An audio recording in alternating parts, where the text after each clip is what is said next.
ওকে, আমার এখানে বর্ডার দিতে হবে। বর্ডারটা মূলত 20 পিক্সেল দিতেছি আমি। 20 পিক্সেল হবে কি সলিড, সলিড কালার হবে, যেটা আমার কালার কোডটা কপি করা আছে, কালার কোডটা বসাইলাম, সেভ দিলাম, এরকম আসলো। এখন আমার এখানে তো আরো কম আছে, তো আমি এখানে বেশি দিয়া ফেলাইছি, একটু কমাইতে হবে। এখানে আমি 10 পিক্সেল দিয়ে দেখি যে আসলে 10 পিক্সেলে কি আমার হয় কিনা। 10 পিক্সেলে যতটুকু আসছে, হ্যাঁ ঠিক আছে, 10 পিক্সেলের সাইজটা ঠিক আছে। এখন এইটা তো, এটা মূলত আমি যেটা চাইছিলাম যে ডিজাইনের মধ্যে দেখি, এই যে এটা ফুল এলাকা আছে, হ্যাঁ সমস্যা নেই। এখন আমরা এখান থেকে একটা সেকশন নিই, পরের সেকশনটাকে এটার ভিতরে এক এই লেখাটা দিতে হবে আমার। এখানে কি দিতে হবে দেখা যাক, দুইটা জিনিস দিতে হবে। প্রথমত এটার মধ্যে কি কি দিতে হবে, আহ, এক নম্বরে কি কি আছে সেটা দেখি। আমি এখান থেকে নিয়ে নেই, টি চাপ দিলাম, মানে টাইপ টুল নিলাম। টাইপ টুল নেওয়ার পরে এখান থেকে যা আছে সবগুলোকে কপি করলাম। মূলত আমি এখান থেকে হুবহুব করার চেষ্টা করতেছি।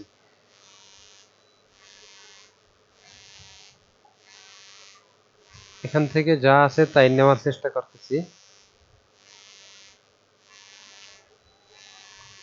প্যারাগ্রাফ নিলাম, প্যারাগ্রাফের ভিতরে এটা রাখলাম। তো দেখি কি অবস্থা। এটা আসলো। এখন এইটাকে আমি ওকে বলতেছি যে তুমি ডান পাশে যাওগা। এই যে পি, মানে এই টপের ভিতরে যে পি আছে, কন্টাক্ট ইনফরমেশন যেটা আর কি, এটার জন্য আমরা একটা ক্লাস দিতে পারি।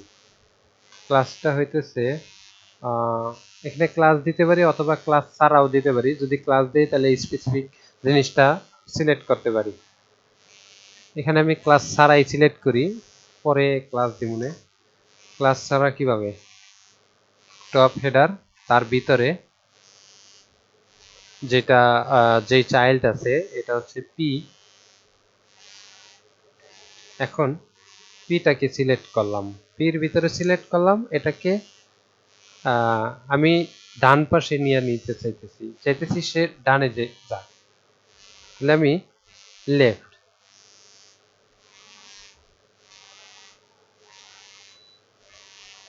লেফট 10 পিক্সেল, 10 পিক্সেল দিই, গেল না।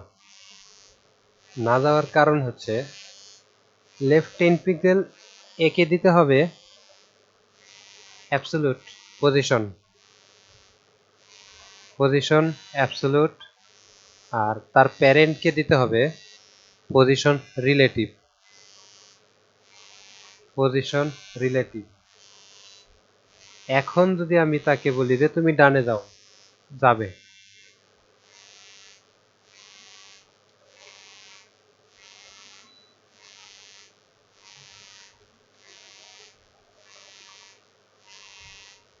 প্লট লেফট, কিন্তু সে ডাইনে যাইতেছে না।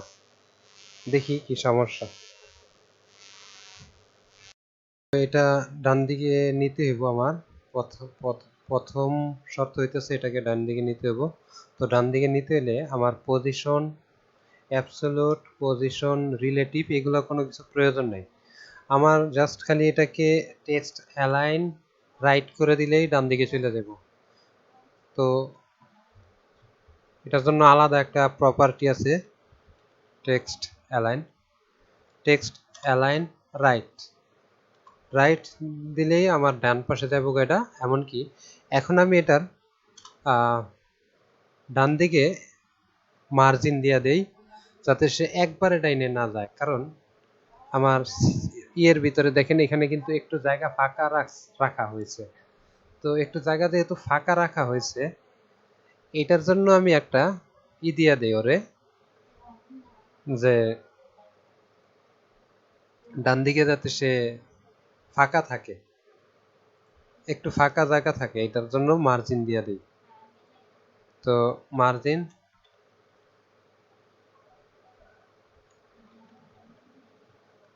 মার্জিন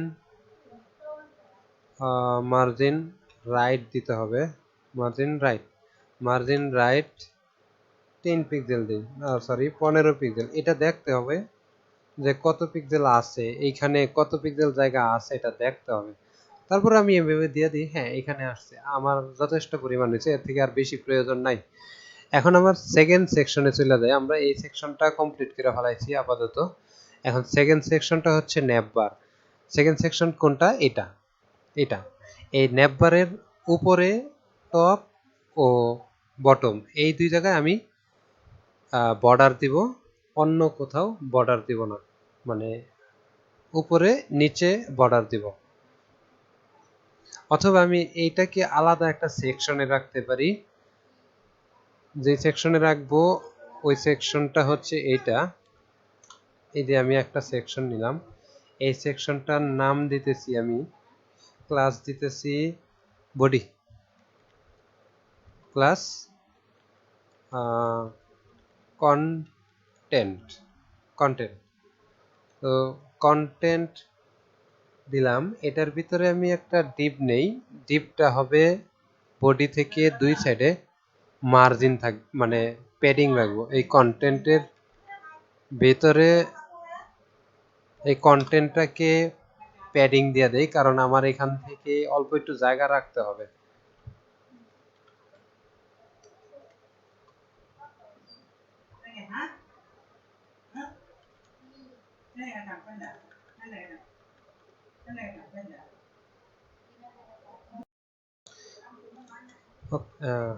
ওকে, এখানে আমি প্যাডিং অ্যাড করি।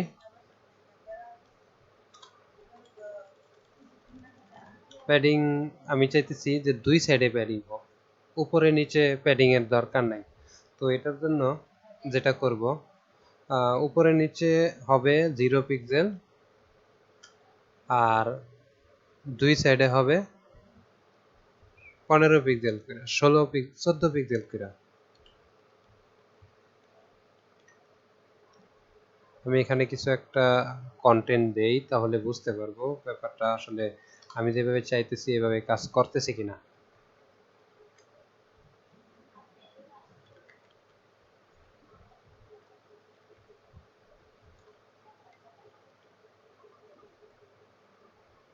হ্যাঁ কাজ করতেছে, আমি 14 পিক্সেল করে প্যাডিং দেওয়ার পরে সে মাঝখানে আছে। তো এইখানে মূলত আমার কি দরকার, এখানে মূলত এটাকে করা হয়েছে কি, আমি মূলত এই সেকশন থেকে, মানে এই যে এইখান থেকে একেবারে এই পর্যন্ত নিয়ে নিছি, এই পর্যন্ত এই সাদা পুরাটুকু নিয়ে নিছি এই সেকশনটার মাধ্যমে, যে সেকশনটা আমি এইমাত্র নিলাম।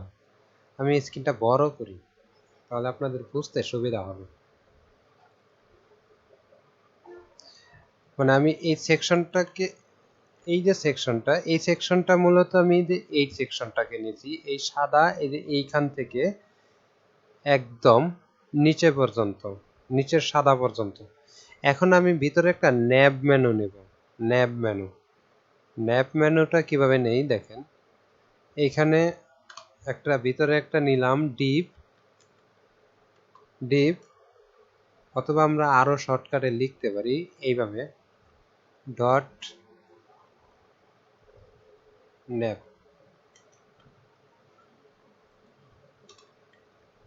ডট ন্যাব এইভাবে দিলে আমার ন্যাব মেনুটা হয়ে গেল। এখন এই ন্যাব মেনুটার, এই ন্যাব মেনুটার ভিতরে দেখেন আমার কি কি লাগবে। প্রথমত প্যাডিং দিতে হইব, উপরে নিচে, সাইডে কোনো প্যাডিং হবে না, সাইডে হালকা একটু মার্জিন থাকবো। আর এরপরে লোগো সেকশন থাকবে, তারপরে লিস্ট, এলাই। তো প্রথমে আমি প্যাডিংটা দেই, প্যাডিংটা হচ্ছে উপরে নিচে প্যাডিং হবে। এখানে আমি স্টাইলটা অ্যাড করি, ডট ন্যাব, ডট ন্যাবের ভিতরে প্যাডিং,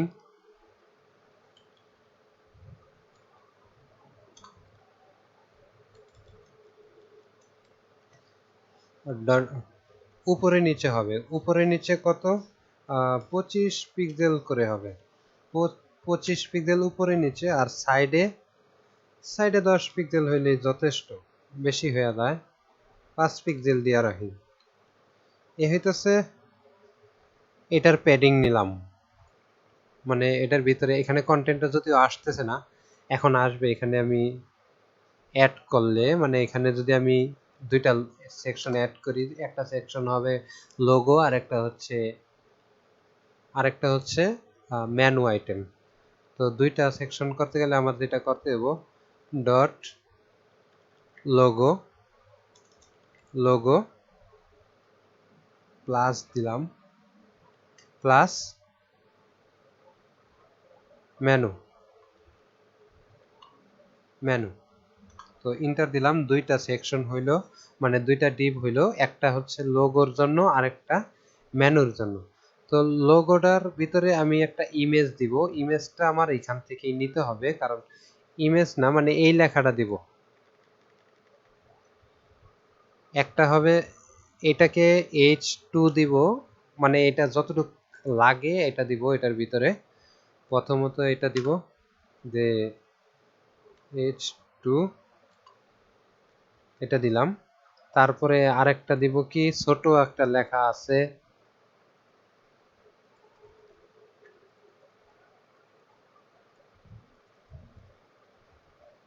ছোট একটা লেখা আছে, এটা আমরা একটা পির ভিতরে নেই।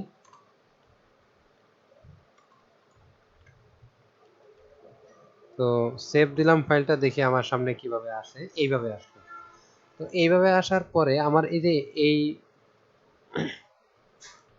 এটা যতটুকু আসছে আমি মনে করি সুন্দর আসছে। এটার মধ্যে বেশি একটা কিছু করার প্রয়োজন হয় না। তারপরে দেখি কি করা যায়। না, কোনো কিছু করার প্রয়োজন নাই। আমি এখানে ডাইরেক্ট নিয়ে আসি, মানে মেনুটা নিয়ে আসি। মেনুটা কি, home style demo full with. তো কয়টা মেনু আছে? মেনু আছে আমার একটা দুইটা তিনটা চারটা পাঁচটা। তো পাঁচটা লিস্ট নিতে হবে আমার। এখানে একটা এলআই একটা ইউএল নিব। ইউএল ইউএল এর ভিতর এলআই হবে। এলআই কয়টা হবে? পাঁচটা। তো পাঁচটা দিলাম, পাঁচটা এলআই দিলাম। পাঁচটা এলআই এর ভিতরে প্রথমটার মধ্যে হোম, বড় হাতের হোম। পরেরটা আমি মূলত এখান থেকে কপি করে করে নিব প্রত্যেকটা জিনিস, কারণ আমরা এসটিএমএল করতেছি পিএইচডি থেকে, আর সেই পিএইচডি ফাইল আমাদেরকে ক্লায়েন্ট দিয়ে দিছে।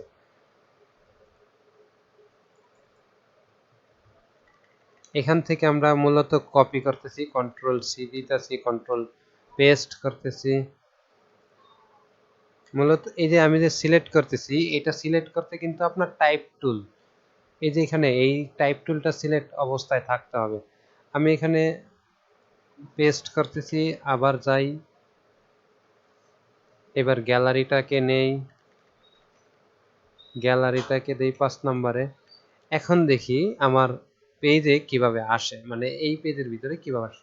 এই পেজের ভিতরে এইভাবে আসলো। এখন এইটাকে কি করতে হবে, প্রথমত লিস্ট স্টাইল নান, মানে লিস্টের কোনো স্টাইল থাকবে না, প্লাস লিস্টটা এটাকে লিস্টের যে স্টাইল এটাকে নান করে দিতে হবে, তাহলে এই পয়েন্টগুলো চলে যাবে।